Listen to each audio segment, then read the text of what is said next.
Eh, Este primer vídeo sobre digestivo y ejercicio aborda, como en el caso del riñón, un aparato u órgano ignorado por la mal llamada fisiología del ejercicio. Para ello, en este primer vídeo vamos a analizar de forma simple, lo más sencilla posible, la función de este órgano o sí, de este aparato tan impresionante que es, como muchos, el aparato digestivo. Para ello, pues vamos a hacer unos conceptos generales sobre cómo funciona el aparato digestivo. ¿Cuál es la importancia del estudio de la función digestiva en relación con el ejercicio? Pues la primera obvia es por salud. Es decir, que como la alimentación es la acción y la nutrición es el proceso, pues mediante digamos, una función digestiva adecuada, pues podemos obtener los nutrientes y el crecimiento y el desarrollo y mantenimiento del cuerpo.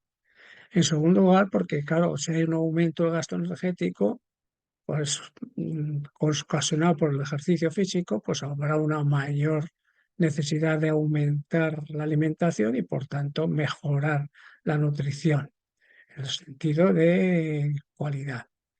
En tercer lugar, porque durante el ejercicio, sobre todo de resistencia, se requiere un aporte de fluidos y carbohidratos para mantener el rendimiento, como ya hemos referido los vídeos sobre el riñón.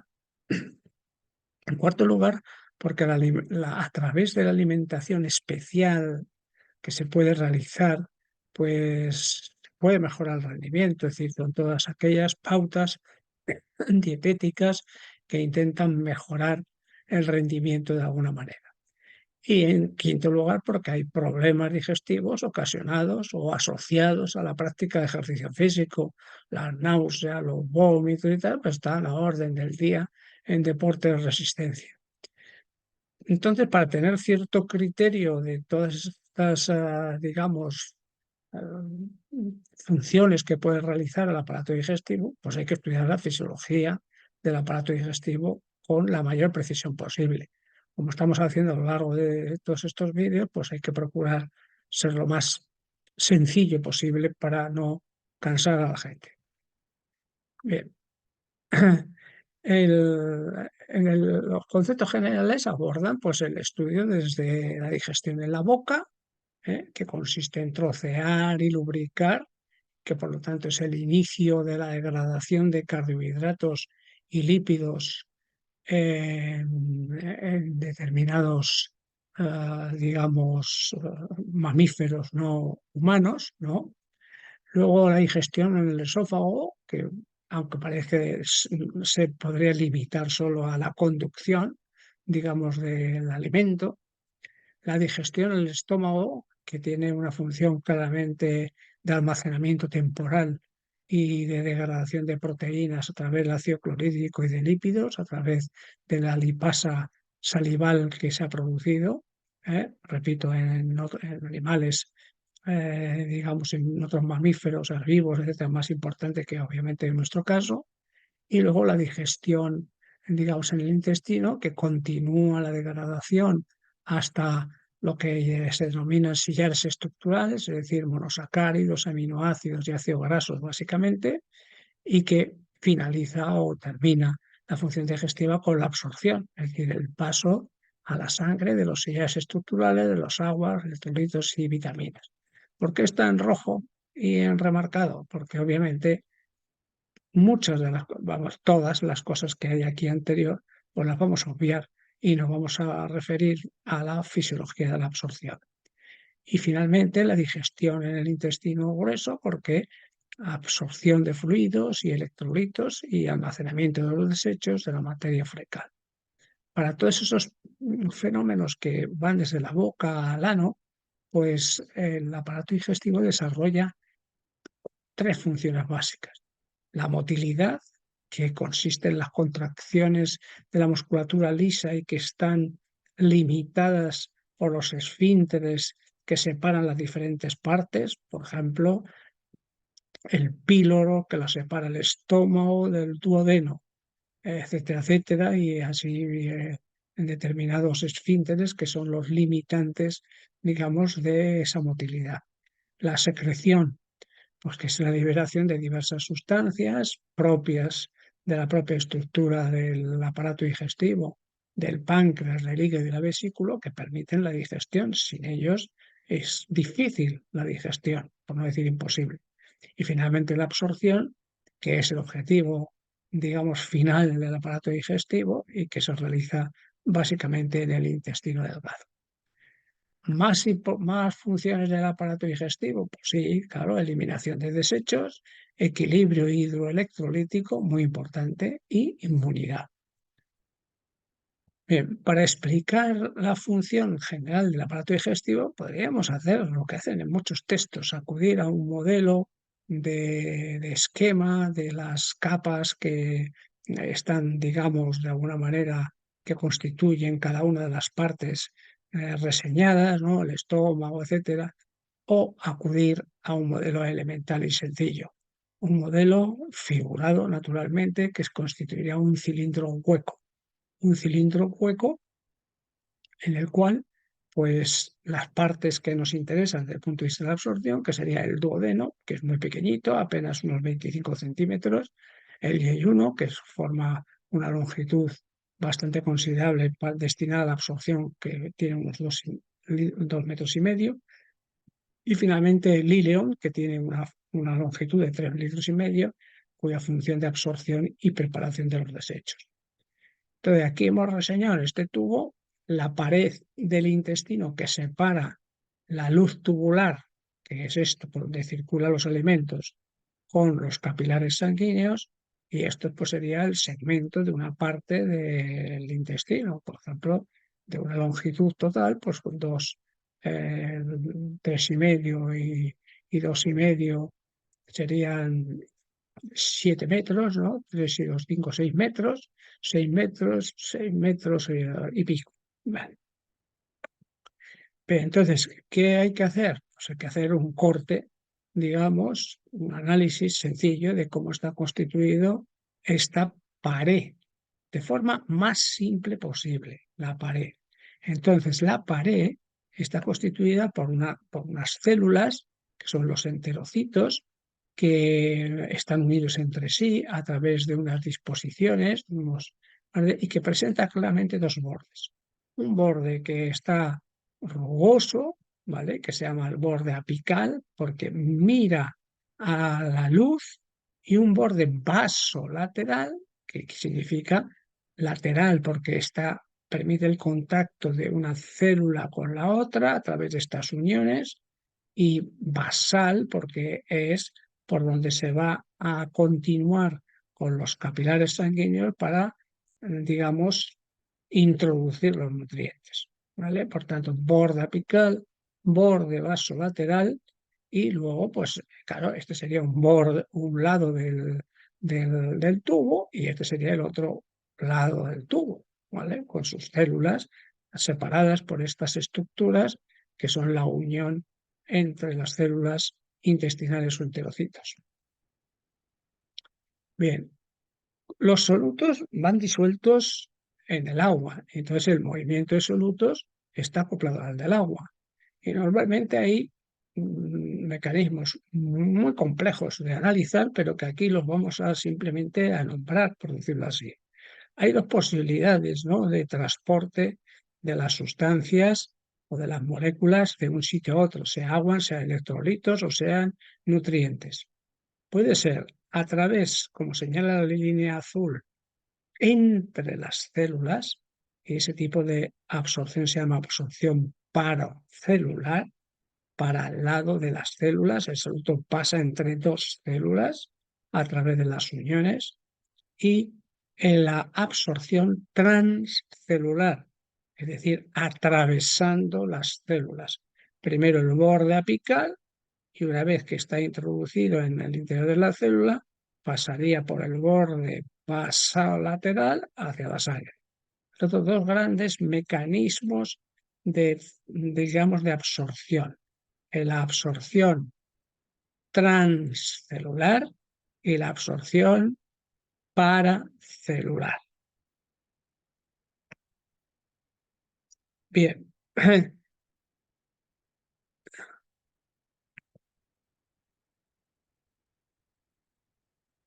Claro, entonces lo que hay que tener en cuenta es que estos dos mecanismos no son mecanismos alternativos o mecanismos separados, son mecanismos que están relacionados entre sí.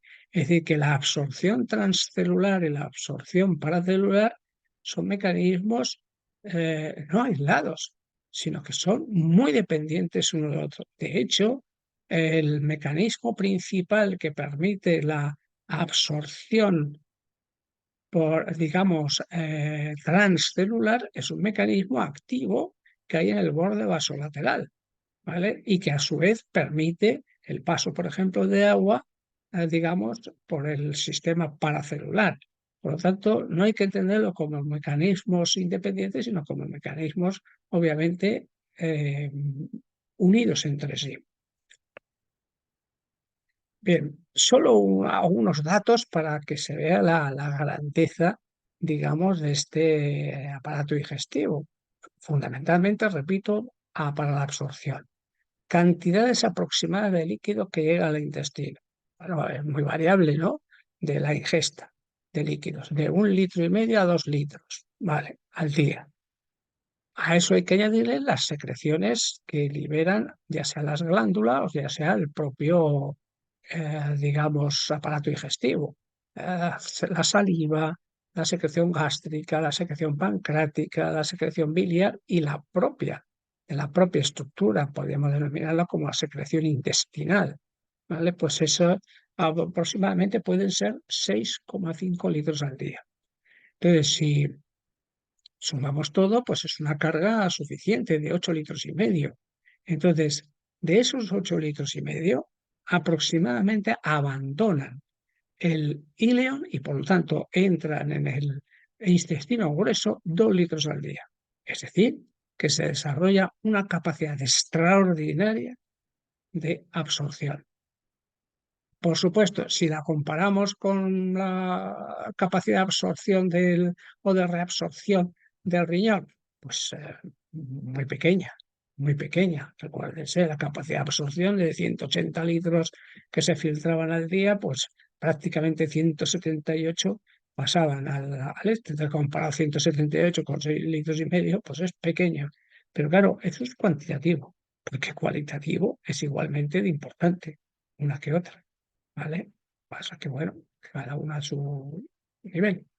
Bien, las cantidades aproximadas de líquido que llega al intestino, los 2 litros al día, solo abandona 100 mililitros al día, abandona el instituto a través de las heces. Por tanto, la capacidad de absorción del intestino grueso tampoco es nada despreciable, 1,9 litros al día. Claro, eso es muy fácil de reseñar o de, digamos, de señalar cuando una persona posee un proceso, digamos,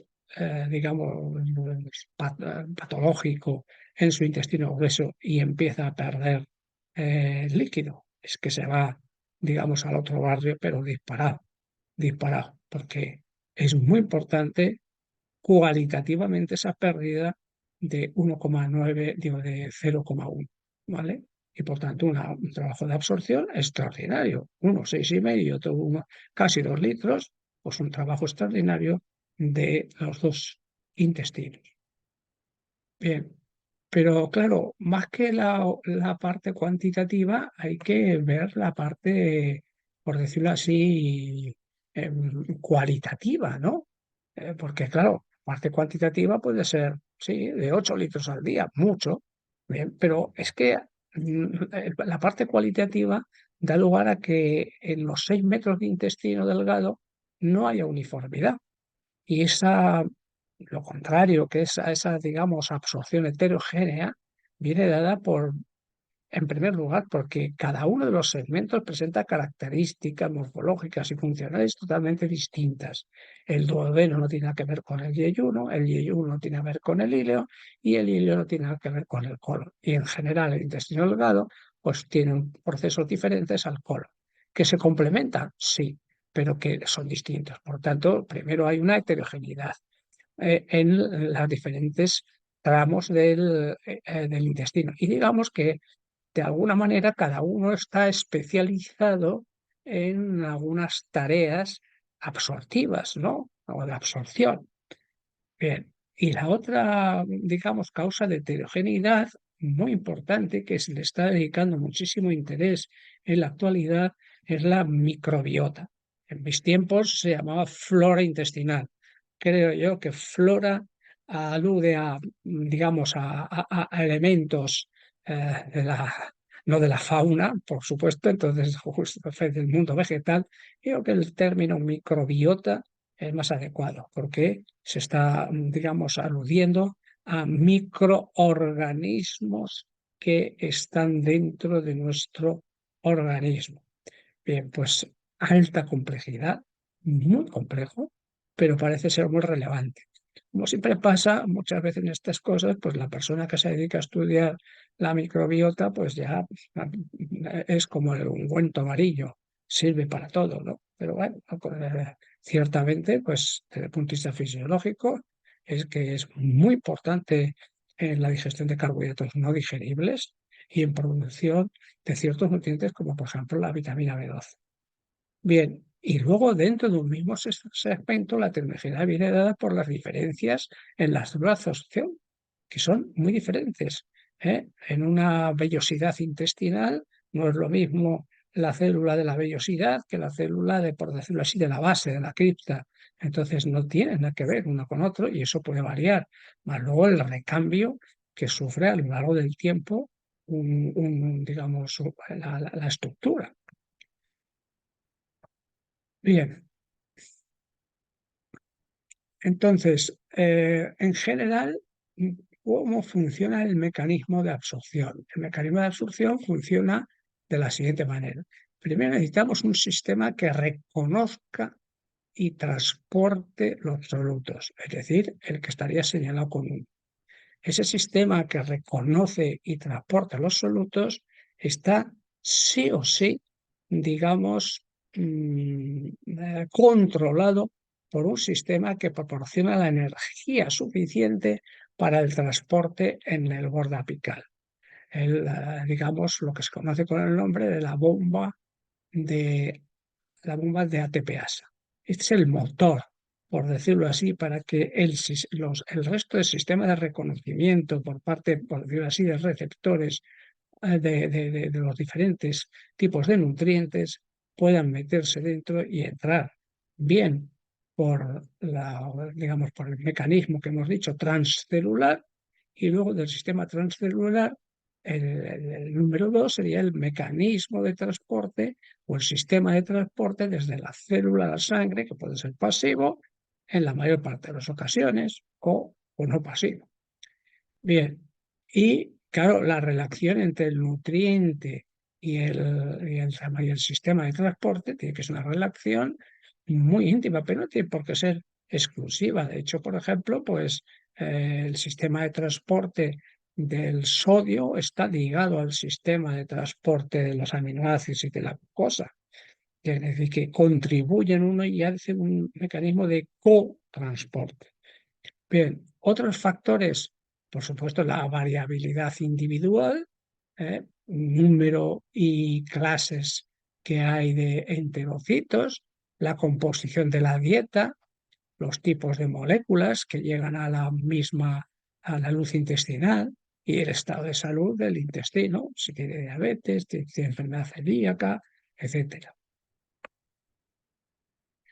Bien, pero claro, el mecanismo de absorción puede tener no, tiene unos límites. Bien, los límites, ¿por qué pueden venirse dados? Los límites pueden venir dados por esto, ¿no? Por el propio mecanismo, ¿no? Que de alguna manera en el borde apical o en el borde vasolateral. Entonces han estimado, que no medido, cuál es, por ejemplo, el límite de absorción para la glucosa, aproximadamente 120 gramos a la hora. De agua, aproximadamente 1 litro a la hora. De electrolitos, por ejemplo, de sal, de 5 a 10 gramos al día. De potasio, de 2 a 3 gramos al día. De calcio, de 1 o 2 gramos al día.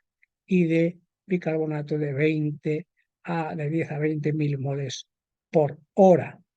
Bien, mientras que, por ejemplo, los aminoácidos de 0,5 a 2 gramos a la hora. Esto, obviamente, son estimaciones. Entonces, como la absorción es el proceso central, superaron los límites para la absorción, sobre todo de agua y electrolitos, pues depende de qué. Depende de la ingesta de agua. Si la ingesta es excesiva, se produciría saturación y los mecanismos de absorción, los bordes apical y vasolateral, llegarían a su máxima capacidad de hacer penetrar los nutrientes a través del borde, digamos, por el mecanismo transcelular o por el mecanismo paracelular. Eso va a provocar molestias gastrointestinales y alteración del rendimiento y la recuperación. Por lo tanto, un exceso de ingesta de líquido, como está representado por esta figura de aquí, de un señor bebiéndose una garrafa de 5 litros ahí, a mogollón.